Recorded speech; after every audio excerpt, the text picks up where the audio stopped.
आठवतं की सभागृहामध्ये मी पहिलंच भाषण केलं, 7 मिनिटाची संधी मिळाली, नीट तयारी केली होती, त्यामुळे 7 मिनिटात मांडता आला तेवढा विषय मांडला.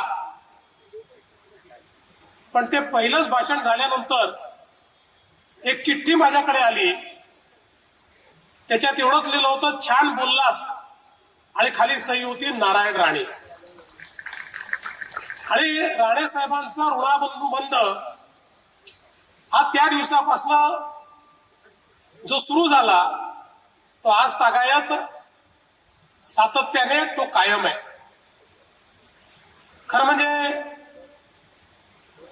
विरोधी पक्ष नेता म्हणून त्यांची जी कारकीर्द होती ती आत्ताच नितीनजींनी सांगितली. मुख्यमंत्री म्हणून मला बाहेरून पाहायला मिळालं, मंत्री म्हणून बाहेरून पाहायला मिळालं, कारण त्यावेळेस मी महापौर होतो. मी काही सभागृहात नव्हतो. 99 ला मी सभागृहात आलो, ते विरोधी पक्ष नेते झाले. पण मी असं म्हणेन की माननीय राणे साहेब, माननीय मुंडे साहेब यांच्यासोबत सभागृहात काम करायला मिळणं यापेक्षा मोठी पर्वणीच दुसरी नव्हती. कदाचित माझ्या संपूर्ण संसदीय जे काही यश मला मिळालं त्या यशाचं श्रेय जर कोणाला द्यायचं असेल तर राणे साहेबांसारख्या माझ्या नेत्यांना द्यावं लागेल, की ज्यांनी त्यावेळी मार्गदर्शनही केलं आणि प्रोत्साहनही दिलं. विशेषतः त्यांची आणि माझी आवड एक होती आणि ती म्हणजे अर्थसंकल्प.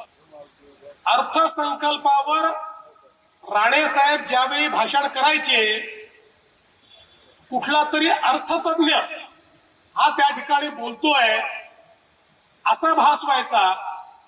आणि अक्षरशः आकड्यांची चिरफाड करत ज्यावेळी राणे साहेब आपलं पूर्ण भाषण करायचे, संपूर्ण सभागृह स्तब्ध असायचं आणि अर्थमंत्री चिंतेत असायचे की आता राणे साहेबांना उत्तर काय द्यायचं.